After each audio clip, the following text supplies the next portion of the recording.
Good morning friends, कैसे हैं आप लोग। मैं सतवीर सिंह मैक्स में एजुकेशन पॉइंट में भौतिक विज्ञान के साथ आपका बहुत बहुत स्वागत करता हूं।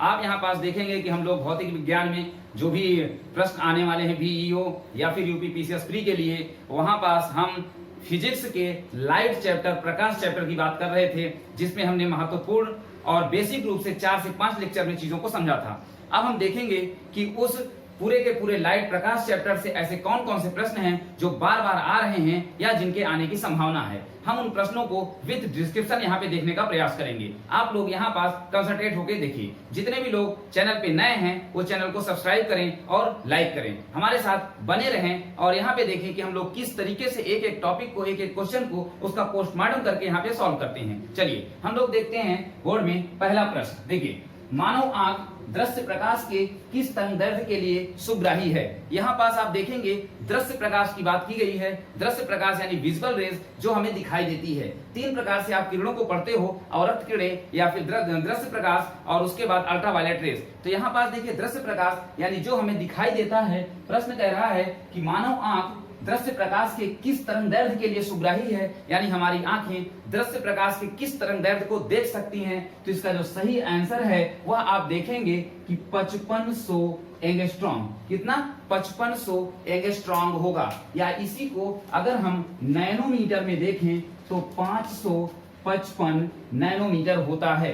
ठीक है, तो इस तरीके से कैसे इसको याद रखेंगे कि हाँ 5500 एंगस्ट्रॉम या 555 नैनोमीटर होता है। तो जो भी दृश्य प्रकाश है हम जानते हैं कि दृश्य प्रकाश की तरंगदैर्घ्य, किसकी? दृश्य प्रकाश की तरंगदैर्घ्य जो है वह 400 नैनोमीटर से 700 नैनोमीटर के बीच होती है। तो इस तरीके से आप देखेंगे कि इन दोनों के जो बीच का रेशियो है या बीच का जो पॉइंट है वह लगभग 555 नैनोमीटर। इसलिए दृश्य प्रकाश के लिए मानव आंख की जो तरंगदैर्घ्य है वह सुग्राही मानी जाएगी। अगला प्रश्न देखिए, प्रकाश की गति कितनी होती है। तो प्रकाश की गति जैसा आप लोग याद किए हैं 3 × 10⁸, 3 × 10⁸ मीटर प्रति सेकेंड। इसी के साथ हम यह भी यहां से तैयार करेंगे कि प्रकाश की गति के साथ ध्वनि की गति को भी हम समझेंगे। अगर आप ध्वनि की बात करते हैं तो इसका जो वेग है 332 मीटर प्रति सेकंड होता है। इसके बाद अगला प्रश्न आता है कि प्रकाश का वेग सर्वाधिक होता है। प्रकाश का वेग सर्वाधिक किसमें होता है? तो सबसे ज्यादा जो प्रकाश का वेग है वह, यह क्वेश्चन आपका बार बार आया हुआ है, ऑप्शन दे देता है कि प्रकाश की गति या वेग सर्वाधिक है। ऑप्शन में दे देता है आपका प्लास्टिक है, लोहा है, लकड़ी है, वायु है, निर्वात है, इस तरीके से ऑप्शन। तो हम लोगों का इसका जो सही आंसर है वह होता है निर्वात। क्या होता है? प्रकाश का वेग सर्वाधिक निर्वात में होता है, निर्वात में होता है। इसी के साथ हम यह भी याद कर लेंगे कि कितना होता है, तो 2.99 × 10⁸ मीटर प्रति सेकंड होता है। ये भी आप यहाँ पे बात को समझ चुके होंगे। प्रकाश की गति न्यूनतम होती है, प्रकाश की गति न्यूनतम होती है, तो इसका सही आंसर जो होगा वह होगा कांच। प्रकाश की गति न्यूनतम होती है कांच में। ऐसा क्यों है? क्योंकि कांच का अपवर्तनांक अधिकतम होता है। कांच का अपवर्तनांक ज्यादा होने के कारण उसकी गति न्यूनतम होती है। साबुन के पतले झाग में चमकदार रंगों का बनना। आप देखते हैं कि साबुन के पतले झाग में चमकदार रंग दिखाई देते हैं। यह घटना किस कारण से होती है? तो यह घटना जो है आपका परावर्तन और व्यतिकरण के कारण होती है। किसके कारण? परावर्तन और व्यतिकरण के कारण होती है। अगला देखिए, त्रिविमीय चित्र लेने के लिए प्रयोग किया जाता है। किस यंत्र का प्रयोग, या हम ये कहेंगे कि कौन सी तकनीकी कहलाती है त्रिविमीय चित्र। अगर हम 3 डायमेंशनल फिगर या चित्र लेते हैं, फोटो लेते हैं, तो वह तकनीकी क्या कहलाती है? तो वह तकनीकी कहलाती है होलोग्राफी। क्या कहलाती है? होलोग्राफी कहलाती है। अगला आप देखेंगे, किसी तारे का रंग प्रदर्शित होता है। किसी भी जो तारा दिखाई देता है उस तारे का रंग किस के अनुसार प्रदर्शित होता है? तो ताप के कारण। किसके कारण? ताप के कारण। और जब हम कलर पे जाएंगे तो आप देखेंगे कि अलग अलग कलर के लिए अलग अलग तापमान निर्धारित है। जैसे आप जब नीला कलर देखेंगे तो नीला कलर का जो तापमान है वो 50,000, इसे आप नोट करते जाइए, 50,000 केल्विन से लेके 28,000 केल्विन तक होता है। आप नीले से थोड़ा नीचे आएंगे तो नीला और सफेद यानी नीला श्वेत कहा जाता है, उसका टेम्परेचर 28,000 केल्विन से 10,000 केल्विन तक होता है। नीला श्वेत के बाद आप श्वेत कलर में आएंगे, सफेद कलर में आएंगे तो उसका तापमान 10,000 केल्विन से 7500 केल्विन होता है। आप और नीचे आएंगे तो श्वेत रंग के साथ पीले रंग को जोड़ेंगे तो श्वेत और पीले रंग का जो तापमान है वह 7500 केल्विन से 6000 केल्विन के बीच होता है। आप श्वेत पीले से पीले में आएंगे तो देखेंगे 6000 केल्विन से 4000 केल्विन होता है, और जब नारंगी रंग में आएंगे तो 4000 से 3500 केल्विन, और इसी तरीके से लाल रंग जो है 3500 केल्विन से 2000 केल्विन के बीच इसका क्या है, तापमान होता है। चलिए अगले प्रश्न की बात करते हैं, प्रकाश के रंग का निर्धारण कैसे होता है। तो प्रकाश हम लोग जैसे जानते हैं कि प्रकाश के रंग का निर्धारण उसके तरंग दैर्ध्य से होता है। किससे होता है? तरंग दैर्ध्य से होता है, जिसमें सर्वाधिक तरंग दैर्ध्य हम जानते हैं लाल रंग की होती है, और न्यूनतम तरंग दैर्ध्य किसकी होती है? बैगनी रंग की होती है।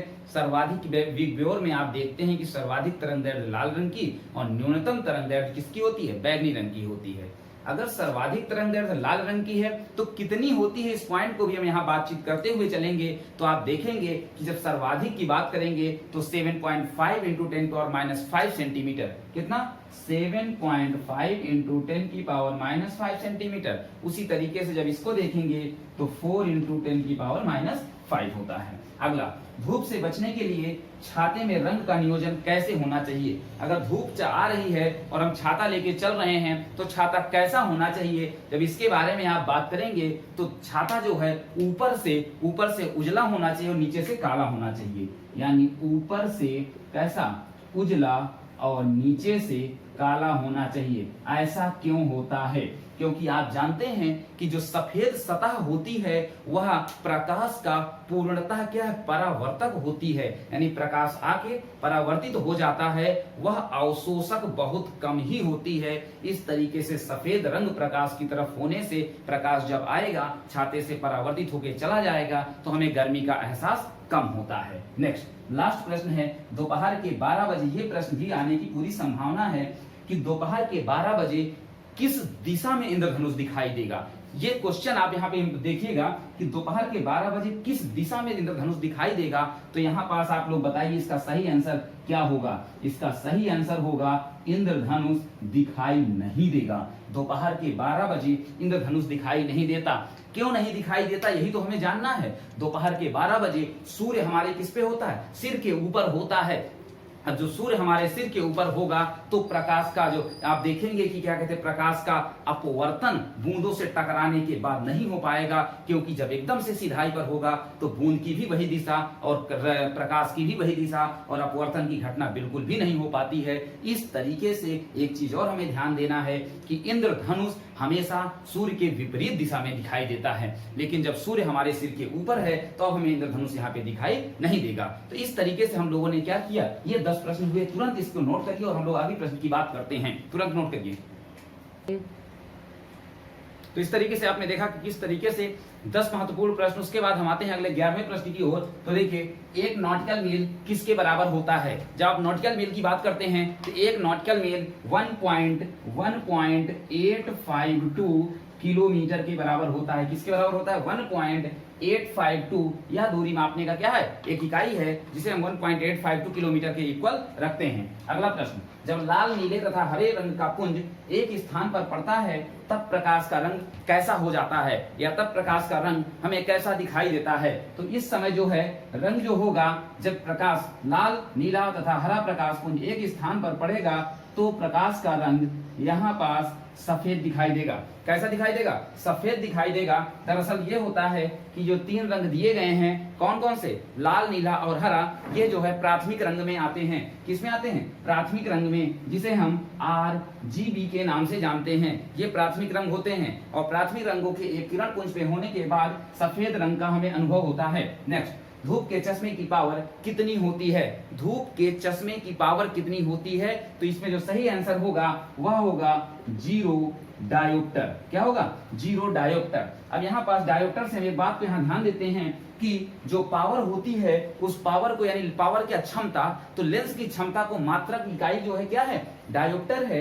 यानी लेंस की क्षमता को हम किससे नापते हैं, डायोप्टर से नापते हैं। दो प्रश्न आपके क्लियर हो जाने चाहिए। धूप के चश्मे की पावर कितनी होती है, 0 डायोप्टर होती है। उसके बाद लेंस की क्षमता किससे मापी जाती है, तो डायोप्टर से मापी जाती है। नेक्स्ट, स्पष्ट दृष्टि की न्यूनतम दूरी कितनी होती है, स्पष्ट दृष्टि की न्यूनतम दूरी 25 सेंटीमीटर होती है। कितनी होती है, 25 सेंटीमीटर होती है। नेक्स्ट, पढ़ने में काम आने वाले ग्लासेस किस प्रकार के होते हैं। जब हम पढ़ते हैं तो उसमें पढ़ने के लिए जो आंखों पर ग्लासेस का प्रयोग किया जाता है तो उसमें किस प्रकार के लेंस का प्रयोग करते हैं, तो यहाँ पास उत्तल लेंस का प्रयोग किया जाता है। किसका, उत्तल, किसका, उत्तल का प्रयोग किया जाता है। अब यहीं से उत्तल से हम बात को समझ लेते हैं कि उत्तल जो होता है वह कुछ इस प्रकार से बनता है। अब देखिए, उत्तल लेंस की प्रॉपर्टी होती है कि आने वाली किरणों को यह एक बिंदु में क्या कर देता है, संकेंद्रित कर देता है, कंसंट्रेट कर देता है, कन्वर्ज कर देता है। इसलिए उत्तल लेंस को हम क्या, कन्वर्जिंग लेंस के नाम से भी जानते हैं। यह कन्वर्जिंग लेंस, इसका नाम क्या हो जाता है, कन्वर्जिंग लेंस के नाम से हम इसे अभिसारी के नाम से भी जानते हैं। किस नाम से जानते हैं, अभिसारी के नाम से भी जानते हैं। नेक्स्ट, आकाश का रंग नीला दिखाई देता है। आकाश का रंग नीला क्यों दिखाई देता है, तो हम लोगों ने इसके पहले चैप्टर में, लेक्चर में बात की थी कि प्रकाश के प्रकीर्णन के कारण, किसके कारण, प्रकाश के प्रकीर्णन के कारण, किसके कारण, प्रकाश के प्रकीर्णन के कारण। अगला प्रश्न, निकट दृष्टि दोष के लिए कौन सा लेंस प्रयोग होता है, और उसी में अगला प्रश्न बना है कि दूर दृष्टि दोष के लिए कौन सा लेंस प्रयोग होता है। तो देखिए, निकट दृष्टि, यहीं से हम इस कॉन्सेप्ट को भी समझ लेते हैं कि निकट दृष्टि दोष के लिए हमेशा अवतल लेंस प्रयोग होता है, और दूर दृष्टि दोष के लिए कौन सा, उत्तल लेंस प्रयोग होता है। तो सबसे पहली बात, जब ये अवतल और उत्तल की बात आ गई तो इस कॉन्सेप्ट को भी समझ लेते हैं। उत्तल का कॉन्सेप्ट कुछ इस तरीके से होता है। अवतल लेंस क्या होता है, अवतल लेंस की संरचना कुछ इस प्रकार से बनाई गई होती है। देखिए, जिस प्रकार से हम यहाँ पास देख रहे हैं कि उत्तल लेंस आने वाली किरणों को एक पॉइंट पर कन्वर्ज कर दे रहा है, उसी प्रकार से अवतल लेंस में आने वाली किरणें जो हैं वो क्या हो जाती हैं, डाइवर्ज हो जाती हैं, एक जगह से फैल जाती हैं। इसलिए अवतल लेंस को हम डाइवर्जिंग लेंस के नाम से भी जानते हैं। इसके साथ साथ हम अवतल लेंस को अपसारी लेंस के भी नाम से जानते हैं। किस नाम से, अपसारी नाम से भी जानते हैं। कभी कभी ये नाम परिवर्तित करके परीक्षा में दे देता है और हम फंस जाते हैं। एक और नाम है जो उत्तल और अवतल लेंस को दिया गया है। तो जो आपका अवतल लेंस है, कौन सा, अवतल लेंस है, तो अवतल लेंस का एक अन्य नाम होता है जिसे हम नतोदर के नाम से जानते हैं। किस नाम से जानते हैं, नतोदर।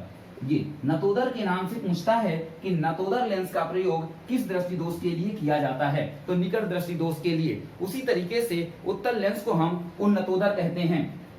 क्या कहते हैं, उन्नतोदर कहते हैं। इस तरीके से आपने देखा कि हम लोगों ने प्रकाश से संबंधित 20 महत्वपूर्ण प्रश्नों पर बात की, जो आने वाली सभी परीक्षाओं में, इसके साथ साथ जितने भी आप वनडे एग्जाम देते हैं उसमें ये सभी 20 प्रश्न कई बार आए हुए हैं, और यहाँ पे हमने उसका डिस्क्रिप्शन भी दिया। आपको बिल्कुल भी याद नहीं करना है। इस वीडियो को आप पूरा देखेंगे और समझ जाएंगे कि हाँ, किस तरीके से चीजों को समझा करके आपको बताया गया है। हम चाहते हैं कि पूरा कॉन्सेप्ट आपके दिमाग में हमेशा रहे। तो जितने भी लोग अभी भी जुड़ रहे हैं वो लोग चैनल को सब्सक्राइब जरूर करते जाएं और देखें किस तरीके से हम इस चैनल पे भी आपको विद कॉन्सेप्ट चीजों को आपको क्या है दे रहे हैं। यहाँ पे चैनल में बने रहने के लिए धन्यवाद।